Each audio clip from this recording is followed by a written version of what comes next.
ഇപ്പം mango season അല്ലേ, അപ്പോൾ നമുക്ക് നല്ല മധുരമുള്ള മാങ്ങ കിട്ടും. അത് വെച്ചിട്ട് നമുക്ക് വളരെ ടേസ്റ്റി ആയിട്ടുള്ള മാംഗോ മിൽക്ക് കേക്ക് തയ്യാറാക്കുന്നത് എങ്ങനെയെന്ന് നോക്കാം. വീഡിയോയ്ക്ക് മറക്കാതെ ഒന്ന് ലൈക്ക് ചെയ്തൊന്ന് സപ്പോർട്ട് ചെയ്യണേ. അപ്പോൾ നമുക്ക് ആദ്യം ഇതിലേക്കുള്ള വാനില സ്പഞ്ച് റെഡിയാക്കി എടുക്കുക. അപ്പോൾ ഞാനത് റെഡിയാക്കുന്നത് 1.5 കിലോയുടെ കേക്ക് ബാറ്ററാണ് കേട്ടോ. അപ്പോൾ അതിന് വേണ്ടിയിട്ട് ഒരു അരിപ്പയിലേക്ക് 1.5 കപ്പ് മൈദ ചേർക്കുവാണ്. അതോടൊപ്പം 1.5 ടേബിൾ സ്പൂൺ കോൺഫ്ലവർ ചേർത്ത് കൊടുക്കാം. 1.5 ടീസ്പൂൺ ബേക്കിംഗ് പൗഡർ ചേർത്ത് കൊടുക്കാം. ഇനി ഇതിലേക്ക് ഞാൻ 1.5 ടേബിൾ സ്പൂൺ പാൽപ്പൊടിയും കൂടെ ചേർക്കുവാണ്. ഇത് ഓപ്ഷണലാണ്, നിങ്ങളുടെ കയ്യിലുണ്ടെങ്കിൽ ചേർക്കാം കേട്ടോ. പാൽപ്പൊടി ചേർക്കുമ്പോൾ നമ്മുടെ കേക്ക് സ്പഞ്ചിന് നല്ലൊരു ടേസ്റ്റ് കിട്ടും. ഇനി നമുക്കിത് അരിച്ചെടുക്കാം. 3 തവണ നന്നായിട്ട് അരിച്ചെടുക്കാം. എന്നാൽ മാത്രമേ ഇതെല്ലാം ഒരുപോലെ നന്നായിട്ടൊന്ന് മിക്സായി വരത്തുള്ളൂ. അപ്പോൾ ഞാനിത് 3 തവണ അരിച്ചെടുത്തതിന് ശേഷം കാണിക്കാം. അപ്പോൾ ഞാനിത് 3 തവണ നന്നായിട്ട് അരിച്ചെടുത്തിട്ടുണ്ട്. ഇനി നമുക്കിത് മാറ്റി വെച്ചിട്ട് മുട്ട ബീറ്റ് ചെയ്ത് എടുക്കാം. അപ്പോൾ ഞാനിവിടെ സ്റ്റാൻഡ് മിക്സറിൻ്റെ ബൗളിലേക്ക് 6 മുട്ട പൊട്ടിച്ചൊഴിക്കുവാണ്. 1.5 കിലോ കേക്ക് ബാറ്ററിന് വേണ്ടിയിട്ട് 6 മുട്ട അല്ലെങ്കിൽ 5 മുട്ട എടുക്കാം കേട്ടോ. നല്ല വലിപ്പമുള്ള മുട്ടയാണെങ്കിൽ 5 മുട്ട എടുത്താൽ മതിയാകും. ഇനി ഇതിലേക്ക് ഞാൻ 2 ടീസ്പൂൺ വാനില എസൻസ് ചേർക്കുവാണ്. നിങ്ങളുടെ കയ്യിൽ മിൽക്ക് എസൻസ് ഉണ്ടെങ്കിൽ 1/2 ടീസ്പൂൺ ചേർക്കാം കേട്ടോ. ഇനി നമുക്കിതിലേക്ക് പഞ്ചസാര ചേർക്കാം. അപ്പോൾ ഞാനിവിടെ ആദ്യം 1/4 കപ്പ് പഞ്ചസാരയും പിന്നെ ഞാൻ 1/4 കപ്പും കൂടെ ചേർക്കുവാണ്. പൊടിച്ച പഞ്ചസാര ആണെങ്കിൽ 1.5 കപ്പ് പൊടിച്ച പഞ്ചസാര ചേർത്ത് കൊടുക്കാം. ഇനി നമുക്കിതിലേക്ക് ഒരു നുള്ളു ഉപ്പും കൂടെ ചേർത്തിട്ട് നന്നായിട്ടൊന്ന് ബീറ്റ് ചെയ്തെടുക്കാം. ഹാൻഡ് ബീറ്റർ ആണെങ്കിൽ ജസ്റ്റ് മുട്ട ഒന്ന് ബീറ്റ് ആയതിനു ശേഷം പഞ്ചസാര ചേർത്തിട്ട് ബീറ്റ് ചെയ്തെടുക്കാം കേട്ടോ. സ്റ്റാൻഡ് മിക്സർ ആകുമ്പോൾ നമുക്ക് ഒരുമിച്ചിട്ട് തന്നെ ബീറ്റ് ചെയ്തെടുക്കാം. ഇതിലേക്ക് ഞാൻ മാംഗോ എസൻസ് ഒന്നും ചേർക്കുന്നില്ല. നല്ല ഫ്രഷ് ആയിട്ടുള്ള മാങ്ങ ചേർക്കുമ്പം എസൻസിൻ്റെ ആവശ്യമില്ല. അപ്പോൾ അതാ ഇവിടെ മുട്ട നന്നായിട്ട് ബീറ്റ് ആയിട്ടുണ്ട്. ഇനി നമുക്ക് സ്പീഡ് ഒന്ന് കുറച്ച് വെച്ചിട്ട് അതിലേക്ക് നമ്മൾ റെഡിയാക്കി വെച്ചിട്ടുള്ള കേക്ക് മിക്സ് ഓരോ സ്പൂൺ നമുക്ക് അതിലേക്ക് ഇട്ട് കൊടുക്കാം. അതോടൊപ്പം ഞാനിവിടെ 1/2 കപ്പ് റൂം ടെമ്പറേച്ചർ ആയിട്ടുള്ള പാലും കൂടെ എടുത്ത് വെച്ചിട്ടുണ്ട്. അതും നമുക്ക് ഇതിലേക്ക് ചേർത്ത് കൊടുക്കാം.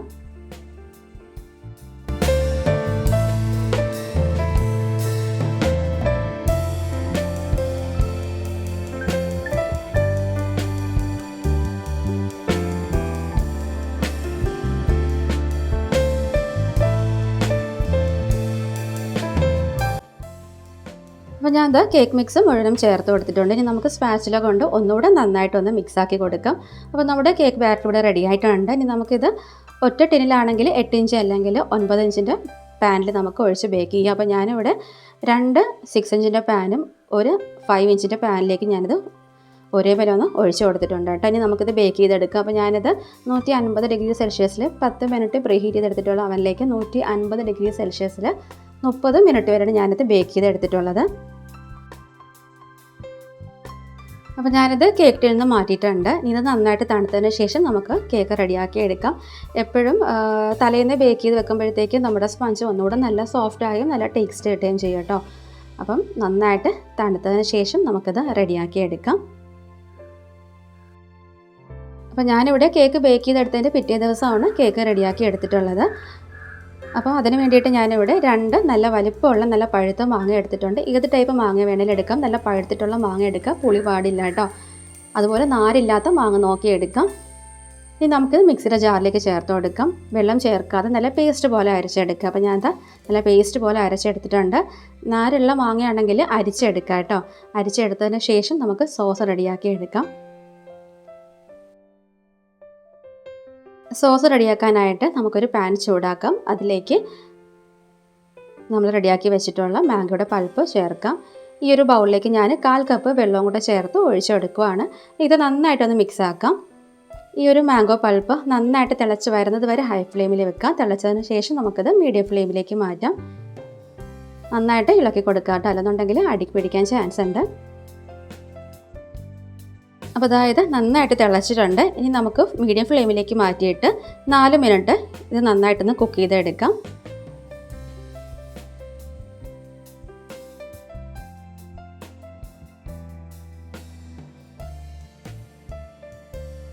അപ്പോൾ അതായത് 4 മിനിറ്റോളം കുക്ക് ചെയ്തെടുത്തിട്ടുണ്ട്. ഇനി നമുക്കിതിലേക്ക് പഞ്ചസാര ചേർക്കാം. നമ്മൾ എടുത്തിട്ടുള്ള മാങ്ങയുടെ മധുരത്തിനനുസരിച്ചിട്ട് വേണം പഞ്ചസാര ചേർക്കാനായിട്ട്. അപ്പോൾ ഞാനിതിലേക്ക് 4 ടേബിൾ സ്പൂൺ പഞ്ചസാര ചേർക്കുവാണ്. മാങ്ങയുടെ മധുരത്തിനനുസരിച്ചിട്ട് വേണം പഞ്ചസാര ചേർത്ത് കൊടുക്കാനായിട്ട്. പഞ്ചസാര ചേർത്ത് നന്നായിട്ടൊന്ന് മിക്സ് ആക്കാം. പഞ്ചസാര നന്നായിട്ട് മെൽറ്റായി വരുന്നത് വരെ ഹൈ ഫ്ലെയിമിൽ വെക്കാം കേട്ടോ. അതിനുശേഷം നമുക്കിത് മീഡിയം ഫ്ലെയിമിലേക്ക് മാറ്റിയിട്ട് ഒന്ന് കുറുക്കിയെടുക്കാം.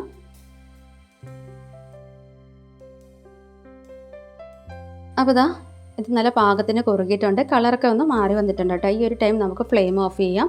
ഒത്തിരി അങ്ങ് കുറുക്കി എടുക്കണ്ട. അങ്ങനെ ആകുമ്പോൾ തണുത്ത് കഴിയുമ്പോഴത്തേക്ക് നല്ല കട്ടിയായി പോകും. ഈ ഒരു പരുവത്തിന് നമുക്ക് ഫ്ലെയിം ഓഫ് ചെയ്യാം.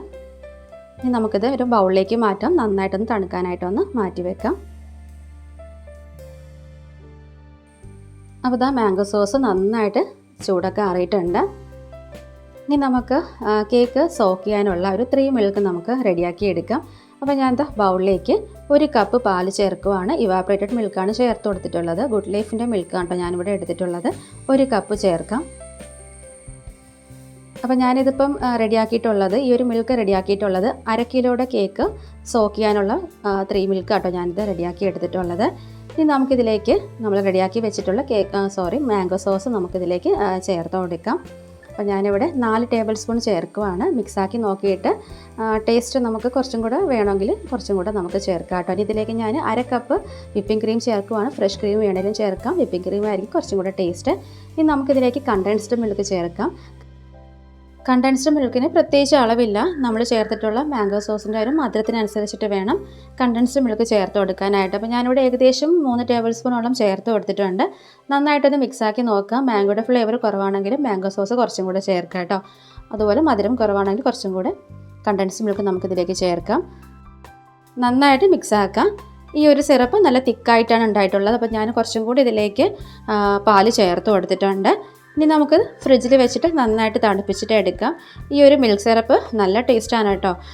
ഈ ഒരു സിറപ്പ് ടേസ്റ്റ് ചെയ്ത് നോക്കുമ്പോൾ തന്നെ മനസ്സിലാവും നമുക്ക് ആ ഒരു കേക്കിൻ്റെ ഒരു ടേസ്റ്റ് എത്രത്തോളം ആണെന്നുള്ളത്. അപ്പോൾ ഞാനിത് തണുപ്പിക്കാൻ വെച്ചിട്ടുണ്ട്. ഈ ഒരു സമയം ഞാനിവിടെ ക്രീം ഒന്ന് ബീറ്റ് ചെയ്ത് എടുത്തിട്ടുണ്ട്. 1/2 കപ്പ് ക്രീമാണ് ഞാനിവിടെ ബീറ്റ് ചെയ്ത് എടുത്തിട്ടുള്ളത്. ക്രീം ഒന്ന് ബീറ്റായി വരുന്ന സമയം നമുക്കിതിലേക്ക് 3 ടേബിൾ സ്പൂൺ മാംഗോയുടെ സോസും കൂടെ ചേർത്ത് ഒന്ന് മിക്സാക്കി എടുക്കാം. ഇതിലേക്ക് ഞാൻ കളറൊന്നും ചേർക്കുന്നില്ല. നിങ്ങൾക്ക് വേണമെങ്കിൽ കുറച്ച് യെല്ലോ കളർ ചേർത്ത് കൊടുക്കാം.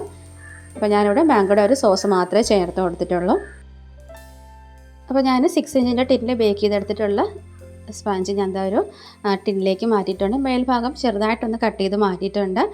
ഇനി നമുക്ക് ഇതിലേക്ക് നമ്മൾ റെഡിയാക്കി വെച്ചിട്ടുള്ള ഒരു മിൽക്കിൻ്റെ ഒരു സിറപ്പ് നന്നായിട്ടൊന്ന് ഒഴിച്ചു കൊടുക്കാം. കേക്ക് നല്ല സോക്കാണ് കേട്ടോ. ഈ ഒരു മിൽക്ക് സിറപ്പിൽ നന്നായിട്ടൊന്ന് സോക്കായി കിട്ടണം. എന്നിട്ട് നമുക്ക് ഇതിൻ്റെ മുകളിൽ നമുക്ക് റെഡിയാക്കി വെച്ചിട്ടുള്ള വിപ്പിംഗ് ക്രീം ഒരു പൈപ്പിംഗ് ബാഗിലേക്ക് മാറ്റിയിട്ടുണ്ട്. അത് നമുക്ക് ഇതിൻ്റെ മുകളിലേക്ക് ഒരു ഡിസൈൻ പോലെ കൊടുക്കാം. നമുക്ക് ഇഷ്ടമുള്ള രീതിയിൽ ചെയ്യാം. ഇനി നമുക്ക് ഇതിൻ്റെ മുകളിലായിട്ട് നമ്മൾ റെഡിയാക്കി വെച്ചിട്ടുള്ള മാംഗോ സോസ് ഇതിൻ്റെ മുകളിലേക്ക് കൊടുക്കാം കേട്ടോ.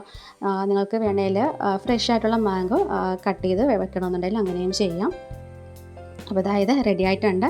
ഇനി നമുക്കിത് അടച്ച് വെച്ചിട്ട് ഫ്രിഡ്ജിലേക്ക് മാറ്റാം. ഇത് കുറഞ്ഞത് 4 മണിക്കൂറെങ്കിലും ഫ്രിഡ്ജിൽ വെച്ചിട്ട് നന്നായിട്ട് തണുപ്പിച്ചിട്ട് വേണം കഴിക്കാനായിട്ട്. എന്നാൽ മാത്രമേ ആ ഒരു സിറപ്പെല്ലാം കേക്കിലേക്ക് നന്നായിട്ട് പിടിച്ചിട്ട് കഴിക്കാൻ നല്ല ടേസ്റ്റ് ഉണ്ടാകത്തുള്ളൂ. അപ്പോൾ ഞാനത് സെയിൽ ചെയ്യാൻ വേണ്ടിയിട്ട് ചെയ്തെടുത്തിട്ടുള്ളതാണ് കേട്ടോ. ഇതിപ്പോൾ ഞാൻ വീട്ടിലേക്ക് ചെയ്തെടുത്തിട്ടുള്ളതാണ്. നമ്മൾ റെഡിയാക്കിയിട്ടുള്ള സ്ക്വയർ ടിന്നിൽ ചെയ്തെടുത്തിട്ടുള്ള സ്പഞ്ചാണ്. നന്നായിട്ട് സോക്ക് ചെയ്തെടുത്തിട്ടുണ്ട്. ലാസ്റ്റ് കഴിക്കുന്ന സമയത്തും നമ്മൾ റെഡിയാക്കി വെച്ചിട്ടുള്ള ഒരു മിൽക്ക് സിറപ്പില്ല, അത് നമുക്ക് ഇതിൻ്റെ മേളിലേക്ക് കുറച്ചും കൂടി ഒഴിച്ചിട്ട് വേണം കഴിക്കാനായിട്ട്. നല്ല ടേസ്റ്റാണ് കേട്ടോ കഴിക്കാൻ. കിടു ടേസ്റ്റാണ്. അപ്പോൾ എല്ലാവരും ഒന്ന് ട്രൈ ചെയ്ത് നോക്കാം. അപ്പം വീഡിയോയ്ക്ക് മറക്കാതെ ഒന്ന് ലൈക്ക് ചെയ്ത് ചാനലും കൂടെ ഒന്ന് സപ്പോർട്ട് ചെയ്തേക്കണേ.